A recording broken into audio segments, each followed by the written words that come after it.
here we are with Hank Galbraith and Ron Steen.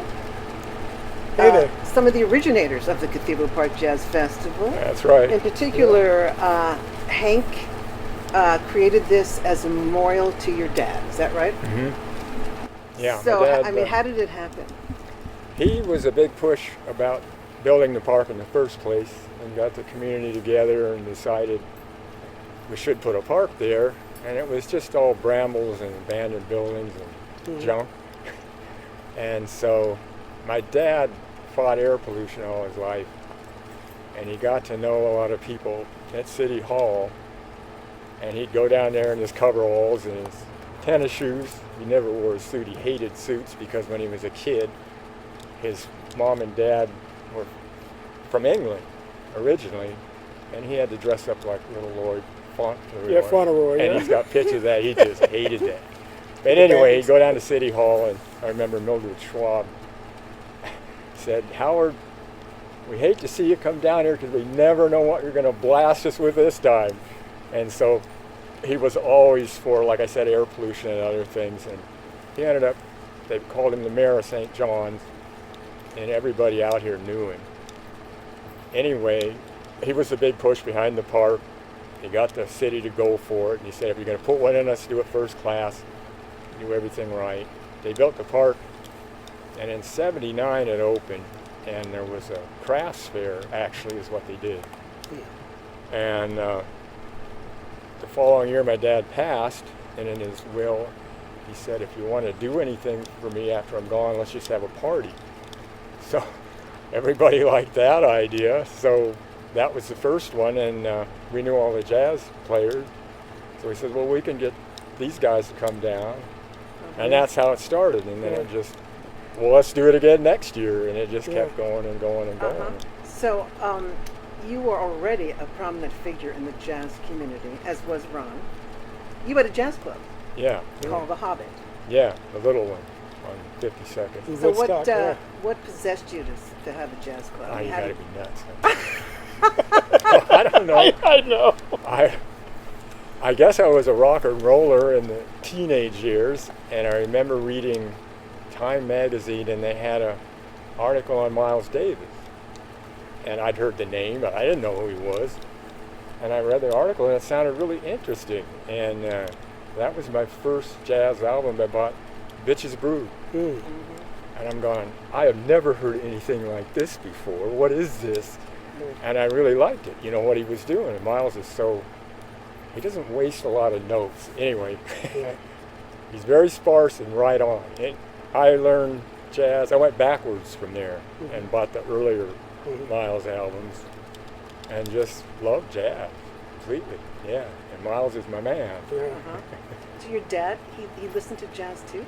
He, not very much. He was more into classical music, and he always told me that he loved music if it was done good, and it didn't really matter what it was, but he was more Rachmaninoff and that sort of thing. And I was kind of brought up on that, so I think it helped my appreciation of jazz a lot more, because I knew a little bit about music and structure and melody and all of that, and you could see what these jazz players, it was so free, and you have to know so much to do that. When did the Hobbit start? What year was that? I think it was '72, the original 72. one. And where was it? That was on 52nd and Woodstock, just off. Okay. So Ron, when was the first time you heard about the Hobbit?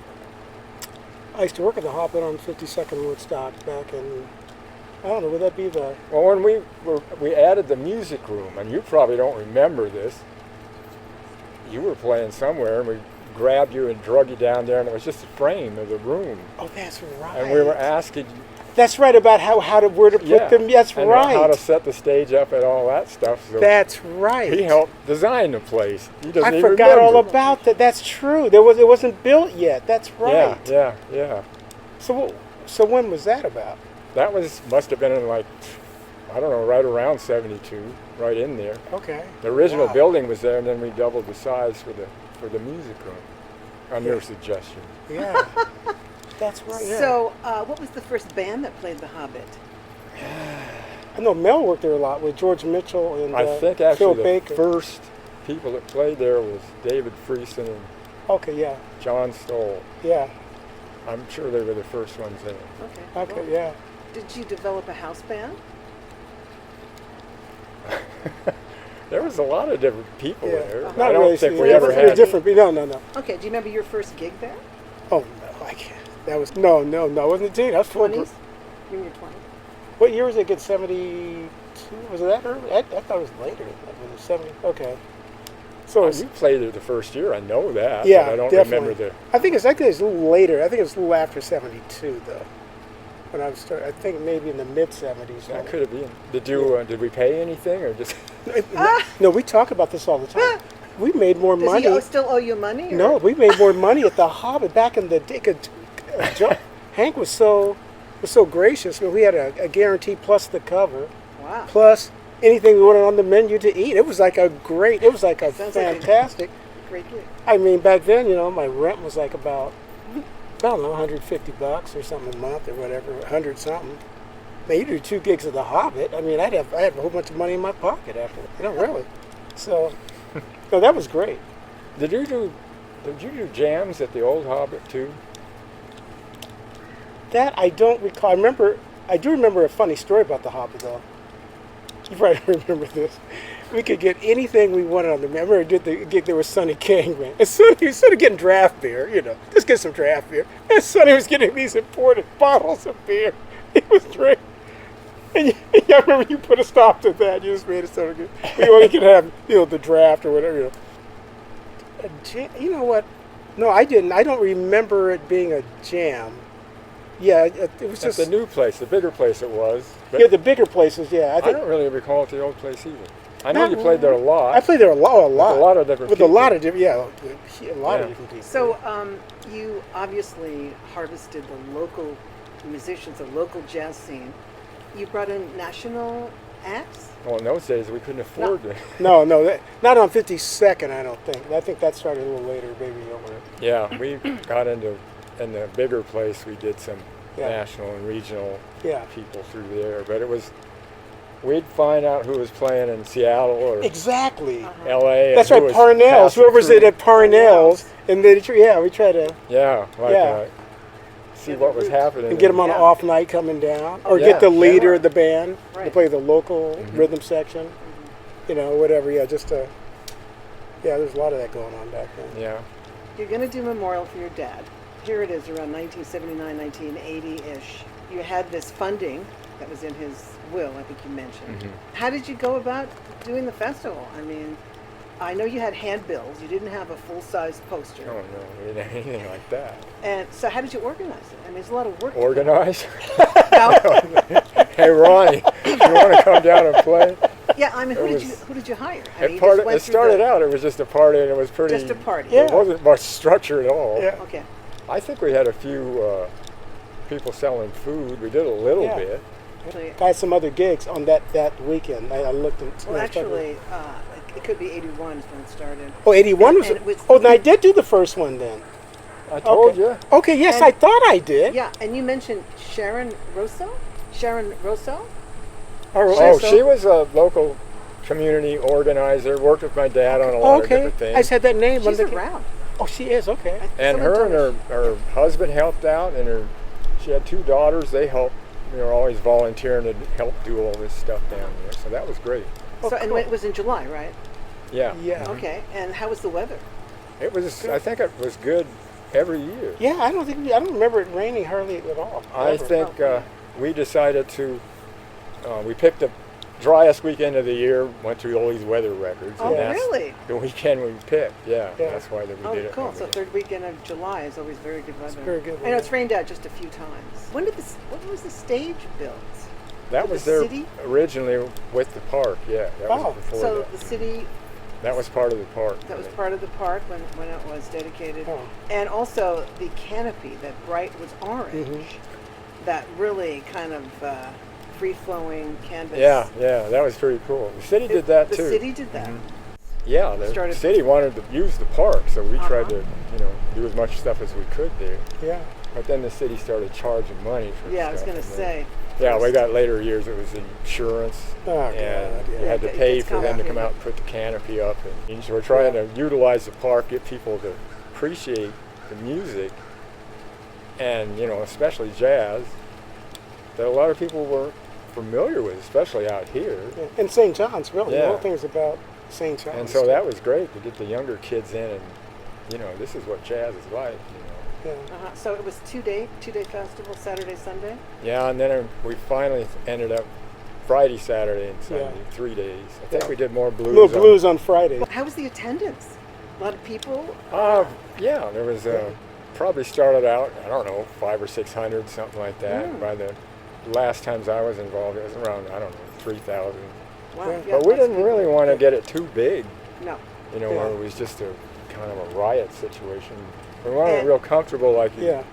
put your blanket out, your picnic lunch, and come and go as you pleased, for the 2 days. There was no checking in or checking out. It was- And it was a free festival. Yeah.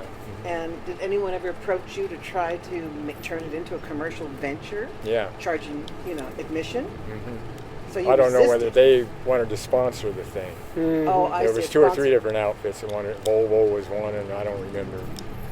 Seemed like cool.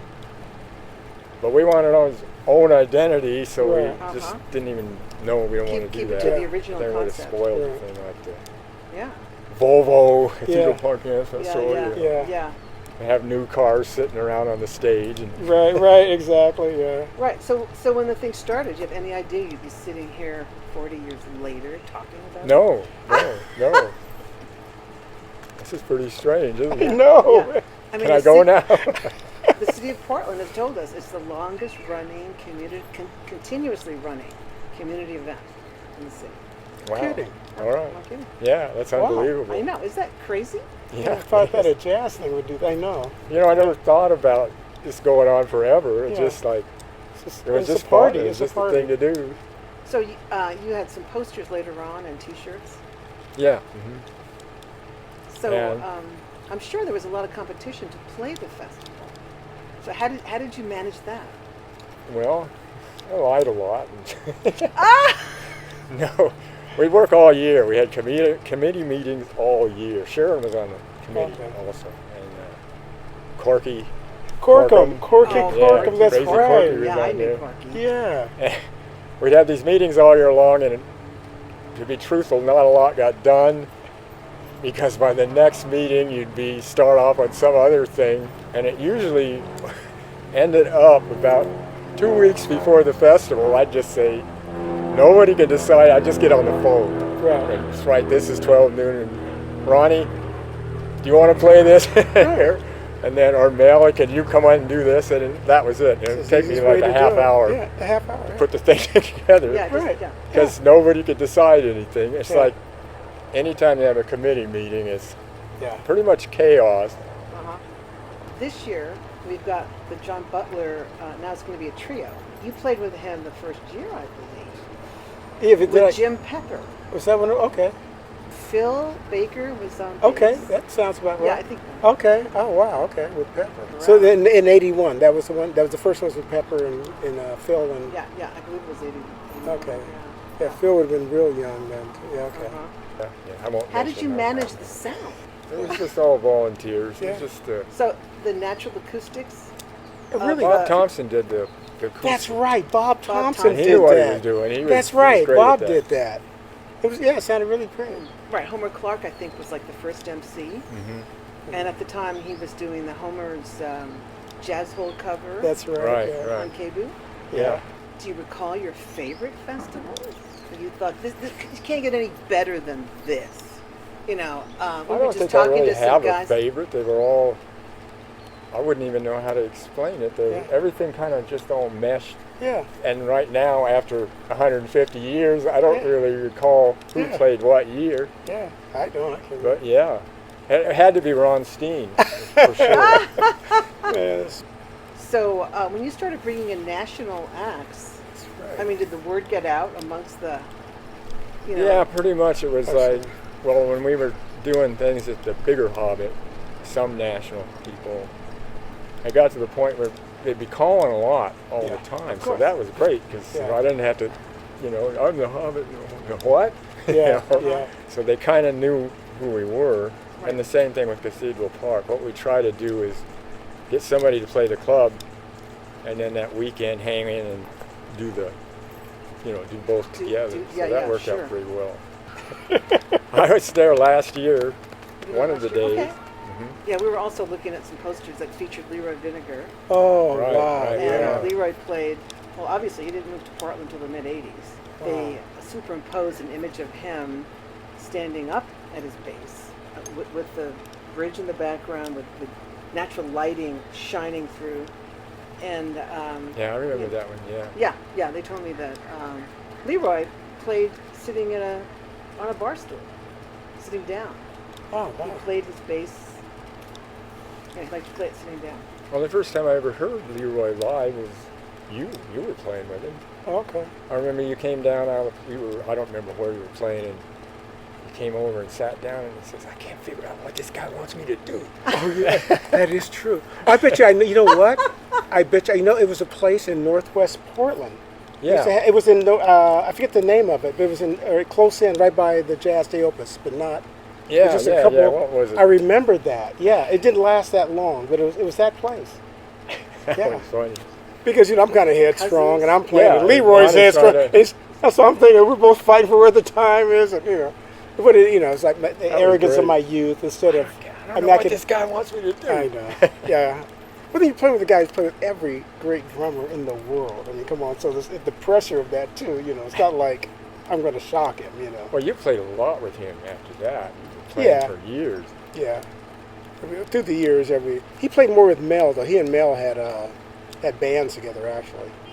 But yeah, Leroy, that was a great experience, man. Great experience, man, with him. This year, because of COVID, we did not get our license, from the Parks Department to gather in the park. That's why we're doing the live stream. So what do you think about that? I mean, they're obviously this is a way for us to enjoy some Oh, yeah. live music. Super, Yeah. 100%. Yeah. A few gigs I've done have been like that since know. March. Ron, you tell me, you guys hadn't seen each other forever. Well, it was about 4 or 5 years Yeah, ago. just for a minute. Just for a We were minute, on the though. way But someplace prior and- to that, it'd been a while, about at least 10 Oh, years. man. Yeah. Yeah. Yeah. We used to kind of almost run around together. Yeah, for I a know, while. I know. You can't talk about that. That's true. I was just going to say, if this interview isn't sexy enough, you can tell him that Hank is on one of his private islands in the Bahamas. He's unavailable for comment. Rita, I'm glad that you and all of you put this together to give homage to Hank, because this is, a lot of people don't know he's the genesis of this whole thing, and it's good that he's finally getting the appreciation he deserves, and I hope a lot of people. There was a Good lot to of see people this. involved. And, Yeah, but it's your brain, it's your idea, it's about you and your dad, and Yeah. you and your brother and your dad, Right. so, yeah, Yeah. it's a good Yeah. thing. Yeah. Everything emanated from that Right. sentiment, so, yeah, he was quite a guy. yeah, Still miss him. yeah. Yeah. It's like you want to ask him something. I'm going to ask Dad. And then, well, you Yeah. can't. Thanks for joining us on the live stream Yeah. of the Cathedral Park Jazz Festival 2020. 2020. And who knows? I mean, I hope we'll be back in the park Yeah. next year. And I'm hoping Hank will come to the park. Oh, yeah, but yeah, I will for sure. We'll get him up on the stage and let people show their real appreciation. Yeah, great. All right. Thank you. Oh, cool. Yeah.